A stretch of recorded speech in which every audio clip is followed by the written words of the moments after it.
Välkommen till Skellefteå Stories. Ett personligt och nära samtal om hur platsen Skellefteå utvecklas och växer. Här får du träffa intressanta personer som på ett eller annat sätt är en del av allt som händer just nu. I detta avsnitt gästas vi av arkitekten Thomas Sandell och pratar om vilken roll arkitektur har i ett samhälle som utvecklas. Välkommen Thomas! Tack så mycket! Vem är du? Nej, Thomas Sandell heter jag och jag växte faktiskt upp här i stan. Först i Ursviken och sen så småningom så flyttade vi in till Medlefors. Jag gick på Balderskolan och sen var det dags att göra lumpen. Och sen dess kan man väl säga att jag försvann från stan. I alla fall fysiskt. Men det finns ju ett hockeylag som man alltid följer med stort intresse och hejar på. Du växte upp, du föddes i Finland. Absolut i Finland, sen flyttade vi runt igen. Vi bodde i Sundsvall, Härnösand, Borlänge. Sen så kom vi hit när jag gick i årskurs 2 och började på Ursviksskolan. Och pratade dalmål. Okej. Hur var Skellefteå då? Nej, men alltså då växte man ju. Alltså den stora fördelen, det jag kommer ihåg, eller jag har reflekterat efter när jag flyttade härifrån, det var att här så umgicks man ju med alla möjliga människor, vilket var ganska kul. Jag var liksom kompis med prästens son och någon som jobbar på Rönkörsverken och jag var ihop med direktörs dotter. Alltså det var en väldigt liksom en blandning av, man var liksom kompis med alla. Och det är faktiskt en stor tillgång. För att idag när jag bor i Stockholms innerstad så umgås jag en extremt smal grupp av människor. Som också är trevligt ska jag säga, men man får inte, jag känner ingen skiftarbetare längre. Vi kommer komma in på det lite senare, men kan det vara en av nycklarna i en mellanstorstads attraktion också? Absolut, och den stora fördelen också som Skellefteå har, det är också att man har närheten till naturen, alltså till aktiviteter som man kan syssla med i naturen, eller kanske bara gå ut i skogen eller naturen. Det är också en stor fördel som jag tror när man bor här tycker man är så självklar, så det är liksom ingenting som man riktigt tycker är jättestolt över. Men det ska man verkligen vara, för att det är en stor tillgång. Och det är också någonting som unga, vi har gjort en undersökning som jag tror jag kan komma in på lite senare, lite mer i detalj, men och som visar att unga människor mellan 18 till 35 år, dels så premierar man gärna bostadsorter, alltså den lilla eller mellanstora staden som man gärna vill bo, men man trycker också väldigt mycket på att det är närheten till natur är viktig. Skellefteå står för en stor utveckling och en ganska snabb utveckling. Och samtidigt behöver vi växa hållbart. Vad tänker du utifrån en arkitekts perspektiv är viktiga delar i ett växande samhälle? Men jag brukar säga alltså att de mest hållbara byggnaderna, det är de som aldrig rivs. Och då kan man kan titta på, som ett exempel kan man ta gamla industribyggnader som byggde på slutet av 1800-talet när industrialismen var verkligen på gång. Och man hade också industri mitt i städerna. De där, så småningom så gick det inte liksom att hantera industrier i till exempel Stockholms innerstad, så att då flyttar man ut. Kvar stod de här byggnaderna med höga takhöjder, stora fönster. Vad hände då? Jo, då flyttade konstnärer in. Så småningom kommer reklambyråer. Och efterhand så blir det liksom större kontor, det blir finansiella kontor eller aktörer som flyttar in, och sen omvandlar man de här till bostäder som de är till stor del idag. Och det här är de mest hållbara byggnaderna. De funkar för massa olika funktioner över tid. De rivs aldrig. Så att det viktiga är nu när man expanderar snabbt, se till att man gör hus som har höga takhöjder, fria spännvidder som går att använda till andra saker i framtiden. Så att man inte liksom låser sig. Ibland när man bygger nya parkeringshus mitt i centrala lägen i stan, som jag ser att man har gjort här i Skellefteå också.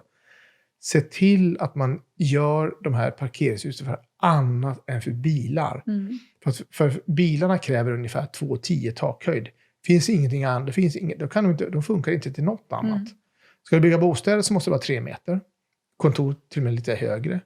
Så att om man vill bygga hållbart, se till att man gör de här typer av byggnader med takhöjder som funkar för annat. För jag menar, bilarna kommer så småningom att försvinna från gatumiljön, och framförallt behovet av att ha parkeringshus i centrala lägen. Det kommer också försvinna, för att när vi har självkörande bilar så småningom, då kan ju de parkera någon helt annanstans. Då kan ju vara utanför stan. Flexibilitet, tänker jag, då blir viktigt. Ja. Både i utformningen av fastigheterna, men hur skapar man ett flexibelt samhälle? Ja, men, dels är det att husen byggs så att de är hållbara över tid och går att använda till massa olika funktioner. Men sen är det också, det är viktigt i en stad som Skellefteå, där man vill attrahera, ofta det är egentligen hemvändare man vill attrahera. De har ju gjort sin utbildning någon annanstans, och kanske de första barnaåren, det är någon annan kommun som har fått stå för kostnader man liksom på förskolor och sånt där. Sen kommer man till Skellefteå och bidrar. Men det måste också kommunen kunna bidra med att ge möjlighet att man ska kunna bo på ett bra, högkvalitativt boende. Med kanske utsikt eller vattennära eller de kvaliteter som finns i Skellefteå. Så att bra bostäder tror jag är A och O för att locka hemvändare. Också ett kulturliv som måste också vara attraktivt. Och med kultur kan man också leva in. Det finns ju massa typer av kultur. Restaurangkultur till exempel. Så att det stora skillnaden nu mot, jag brukar säga att det här är en gröna vågen 2.0 som vi ser nu. Det fanns ju en gröna vågen så här sent 70-tal och sånt där, eller på 70-talet när man skulle flytta ut liksom i spenaten och leva kollektiv och odla biodynamiskt och sådär. Det är inte den typen av gröna vågor man är ute efter nu, utan nu är man ute efter ett kvalitativt boende, ett kvalitativt liv med alla de saker eller urbana funktioner som man har lärt sig när man har under några år bott i en större stad, ofta Stockholm i Skellefteå-fallet då. Så att man vill ha att det ska finnas en bra restaurang. Vill du liksom ha japansk mat, annat än bara sån här sushi, då måste man liksom, det måste finnas. Och det är inte så att man ska tvinga någon att starta, för att det finns en efterfrågan. Jag lovar, öppna någon sån ställe så kommer det kommer funka. Och kan man fixa en 2-stjärnig restaurang eller Sveriges bästa restaurang år efter år i Fäviken mellan Östersund och Åre i Kall, då kan man fixa det i Skellefteå. Så man ser framför sig att det här, den andra 3-stjärniga restaurangen kanske om 5 år finns i Skellefteå. Det är ett bra mål. Det är ett bra mål, tycker jag. Ni har gjort en undersökning bland 18 till 35-åringar. Berätta lite grann om den. Ja, men den undersökningen gjorde vi i Sverige, Finland, Norge, Danmark, Österrike och Schweiz. De länder där AFRY är verksamma eller har en betydande verksamhet. För att göra en ordentlig undersökning. Vad efterfrågar unga människor idag? Vad är det man vill? Hållbarhet, jätteviktigt. Man pratar också om närhet. Alltså närhet till familj och till vänner. Och lite så här slarvigt kan man säga. Inte slarvigt, men man kan säga 10 minuters staden. Där på 10 minuter når förskolor, arbete, kompisar, föräldrar, handel. Och det är det man vill ha. Och man är ute efter den här närheten som finns i den lilla staden. Jag menar, det finns inga 10-minuters städer. Alltså i Stockholm är det ingenting 10 minuter. Möjligen att gå ut iväg med soporna ungefär. Men så att det här är någonting som, och den här trenden som etableras mer och mer som en sanning, den har ju nu fått en extra fart nu under corona. Alltså vi ser ju också, man kan ju följa till exempel i mäklarstatistiken vilka prisnivåer som man får på bostäder runt om i landet. Men i Skellefteå idag så kostar ju, jag tror en BRF kostar ungefär 60 000 kronor kvadraten nyproducerad. Och det är höga nivåer. Så den här skillnaden som fanns mellan Stockholms innerstad förut Skellefteå som var enorm den är inte lika enorm längre. Nej. Så att, och det är ju också att våga investera i Skellefteå.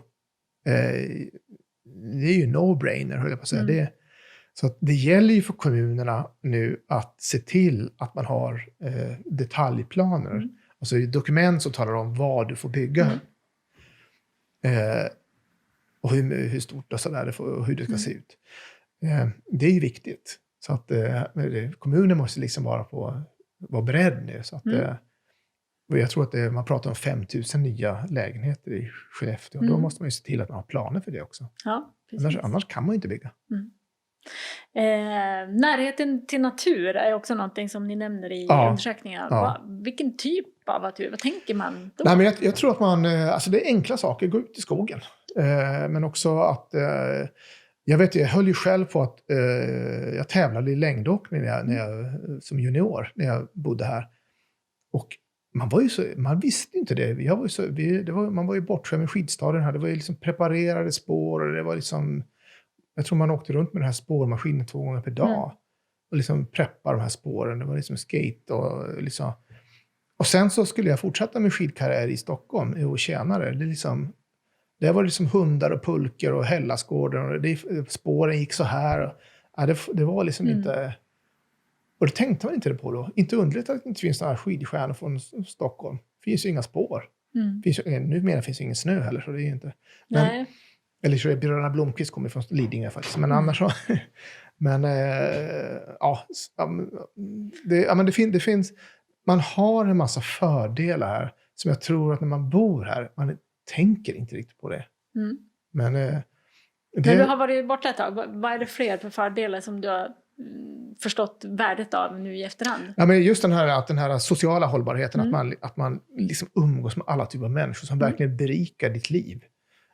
Den finns ju här. Det finns också just den här närheten till det mesta. Och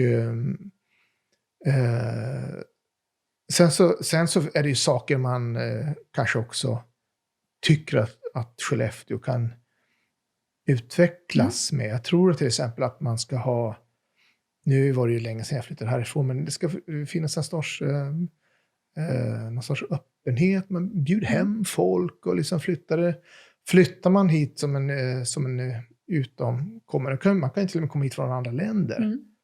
Se till att man välkomnar dem. Bjud hem någon. Man kommer ju ha en rolig historia att berätta. Om sin uppväxt, var det nu kan vara någonstans. Så att, jag tror att den här nyfikenheten på andra människor, med som inte man är van vid. Jag tror man ska vara lite mer open-minded. Det här kan hända att det här ändras på de år som jag har varit ifrån stan. Men lite så tror jag. Den nyfikenheten finns ju ofta i större del till exempel i Stockholm. För att där är ju nästan alla inflyttade. Så då blir det per automatik så att man träffar andra människor. Kan man underlätta det genom att bygga mötesplatser? Vad ser man är viktigt för att de här mötena ska absolut. ske? Det här är också en trend som man kan tydligt titta på nu under post-corona. Eller nu till och med under igen. Men sättet att arbeta har ju förändrats otroligt. Ja, men nu har vi möten på Teams. Och i början man hade de här digitala mötena som man var lite ovan. Först hade man lite svårt att liksom koppla upp sig överlag. Och sen när man väl lyckades så skulle ju alla liksom visa hur det såg ut hemma. Jag sitter hemma kan man få en rundtur? Och så skulle alla visa, här är mitt kök. Och jag sitter på sommarstugan och sådär. Men nu är det inte så länge. Nu är det ingen som frågar var du sitter. Utan nu är det liksom bara klart och sen börjar man babbla. Och sen efter ett tag, hon sitter någonstans. Hon sitter i Lund. Jaha. Nu är det liksom, det är inte viktigt längre. Och det gör ju också att det är inte viktigt, det råkar inte vara viktigt att du sitter i Skellefteå eller på Manhattan. Du kan faktiskt sitta var som helst. Det är en icke-fråga. Och det gör ju att de här arbetsplatserna, att man kanske, för att man vill ändå träffa lite folk. att man gör arbetsplatser i närheten av bostadsområden. Man kanske gör i något hus mellan husen som är en plats dit man går och jobbar. Man träffar någon, man dricker lite kaffe och sådär. Så jag tror att det är ganska viktigt. Och det är också ett sätt att nu har vi lite så här retail-död, att det börjar bli massa sådana här affärslokaler börjar gapa tomma nu. De gapar ju tomma därför att man har fastighetsägarna har ju satt hyresnivåer som är avpassade för retail.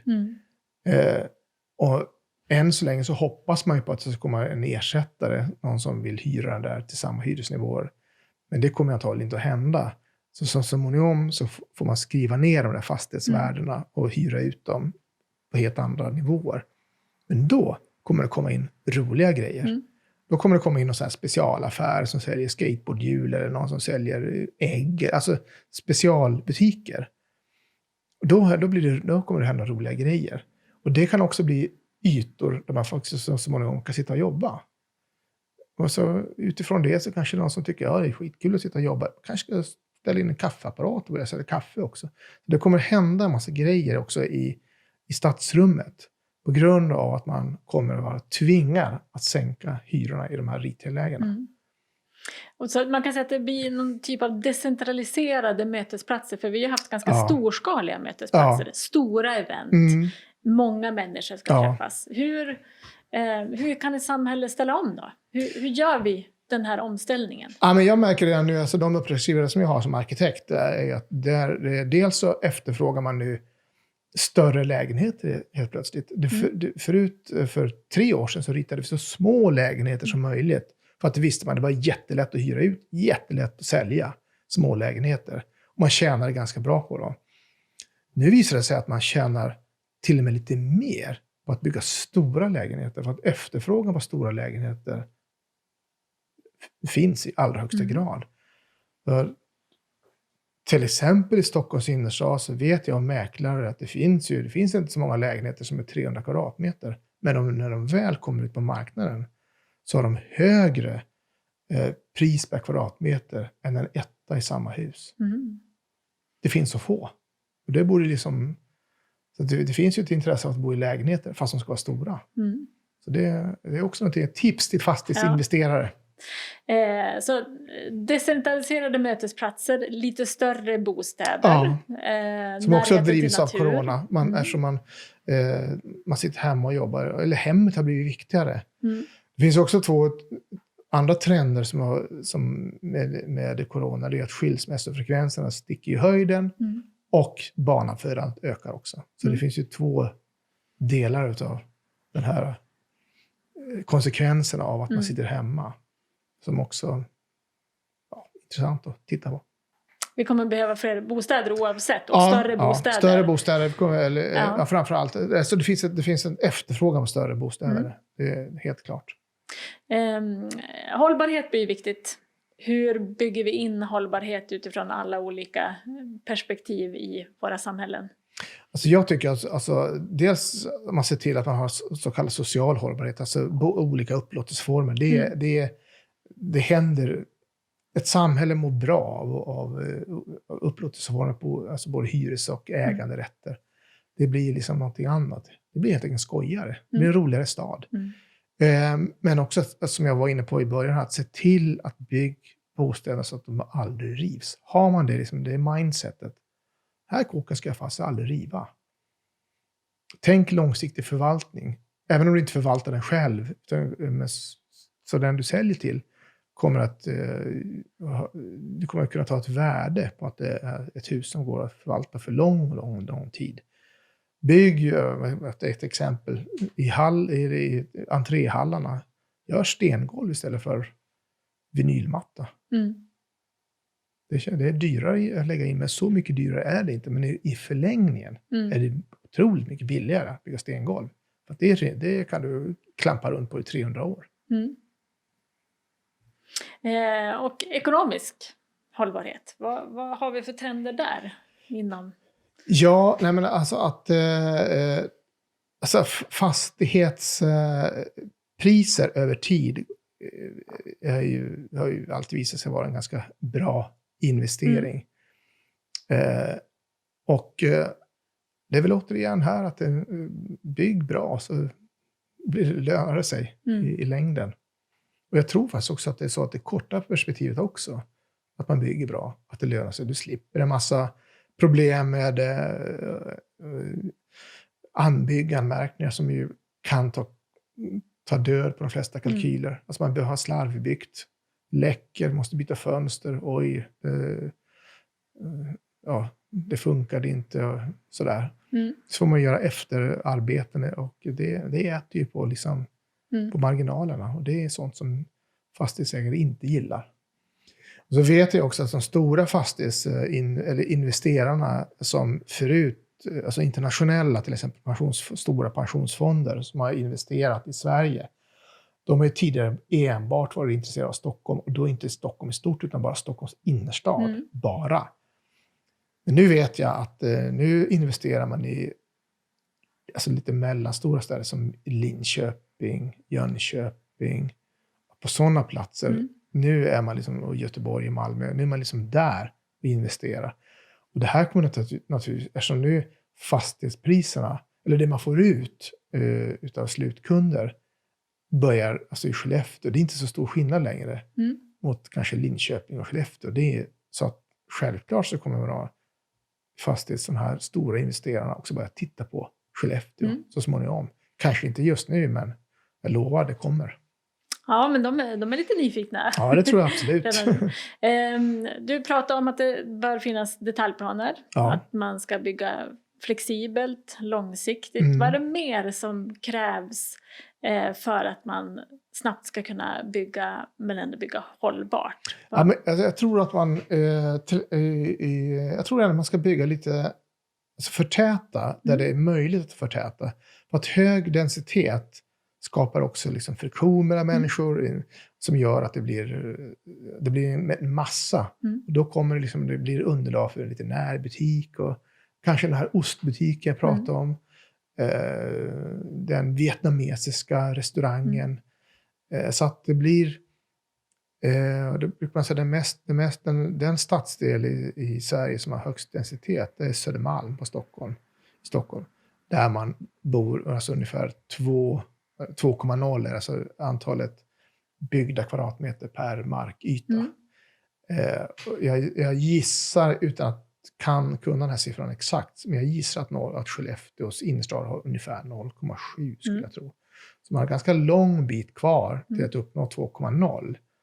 Men det skulle man faktiskt kunna göra i de här mest centrala delarna av Skellefteå, att få den här liksom densiteten som gör att man får en kritisk massa där det liksom, då händer det grejer. Sen så tror jag inte att man ska göra liksom, att man fortsätter den stadsbyggnadsstrategin, att man bara bygger vidare. Att här, vi har så mycket mark här. Jag tror man kan tänka annorlunda här. Sen det som man kallar för trädgårdsstad, alltså man placerar husen i natur. Det tror jag man ska, jag tror det är så man ska tänka här faktiskt. Och vad är ditt recept för förtätning om man tittar på de centrala delarna? Hur gör man det? Alltså jag tror att jag är ingen sån där jättevän att man ska hålla på att bygga högt överallt, utan det behöver man faktiskt inte göra. Men bygger man högt så ska man se till att man har den så kallade kyrktornsprincipen, alltså lite här och där kan det sticka upp höga hus. Men absolut inget någon sån Manhattan-komplex i Skellefteå, det skulle inte, det är ingen framgångsformel. Men däremot så tycker jag det är bara, alltså det finns gårdar och det finns, alltså man kan förtäta. Det finns en tvåvåningsskala på vissa plats, rätt centrala delar här i stan. Den kan ju med fördel bli 4-5 våningsskala tycker jag, istället för att vara 2-3. Det är liksom för lite för fjuttigt. Så att det måste liksom upp lite grann i höjd. Men det finns ju vissa fastigheter där på Stationsgatan till exempel som skulle må bra att vara lite högre. Det ser lite för... det hänger liksom inte med. Alltså vi etablerar nu en ny skala i stan med Kulturhuset. Alltså den ser ju nu helt främmande ut. För att efter ett tag kommer man vänja sig vid det. Men allt annat ser liksom för fjuttigt ut nu. Nu får man växa upp lite grann tycker jag. Så fler hus runt omkring som... Ja, jag tycker det. Alltså i de här centrala delarna så anpassa skalan alltså till en stadsskala som är något annat. Du behöver inte åka så långt. Jag åkte till Umeå eller Sundsvall och titta hur man liksom har gjort där. Det är ju liksom en högre densitet där i de centrala delarna som ju bara har blivit till godo. Om vi tittar på trender generellt. Vad har vi för trender som inom arkitektur kommer eller som du tänker att vi kommer möta i framtiden? Ja, men alltså nu har man ju här i Skellefteå då, så har man ju etablerat en träbyggnadskunnande i och med det nya kulturhuset. Men det vore idiotiskt att inte ta tillvara på den kunskapen nu när man har lärt sig. Alltså alla de här entreprenörer som håller på med de här bygget, de gör säkert en massa fel nu. Massa misstag och grejer som nu lär de sig. Och då ta tillvara på den kunskapen och gör fler trähus. Men det är också, men nu är det är ett stort, det kommer komma hit massor med studiebesök av arkitekter och byggare som kommer komma hit och titta på det här trähuset. Kolla på detaljer, hur de gjort det, okej, hur de löst de här. Och det kommer vara ett ganska stort fokus på det. Och då vore det ju korkat. Det är ju som ett öppet mål. Att inte ta tillvara på det. Och fortsätta med det. Så att, tipset är väl att fortsätta med trä ett tag till. Ja, men det tror jag nog är planen. Avslutningsvis, om du tittar på dina år. Hur har du sett på Skellefteå? Du har ju studerat Skellefteå på lite avstånd. Vad har du sett? Nej, men från att ha varit en stad som lite sådär man har känt har varit, man ska säga, lite på deken. Umeå har ju varit en stad som har liksom vuxit och där det har hänt saker. Det finns ju den här klassiska jämförelsen mellan Härnösand och Umeå. När man skulle etablera det nya universitetet någonstans i Norrland så stod ju på valet mellan Umeå och Härnösand. Tror det var slutet på 60-talet, kanske början på 70-talet. Så, men valet föll då på Umeå. Och då hade Härnösand 35 000 invånare. Umeå hade 35 000 invånare. Idag så har Umeå 125 000. Härnösand 11. Så de var lika stora. Och någonting har hänt. Och det drevs ju av universitetet. Det kom dit andra människor, stanna kvar, få människor med driv, med idéer.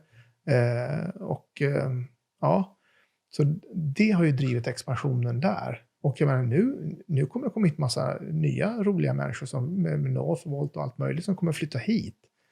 Och då kommer det hända samma sak här. Nya idéer, nya perspektiv, nya idéer hur man ska göra saker och ting. Så kommer man titta på Skellefteå på liksom ett utanpå perspektiv och se vad bygger man inte hus där för? Ja, men jättebra. Tack ska du ha, Thomas Sandell. Ja. Vi ses i framtiden och ser resultatet. Ja.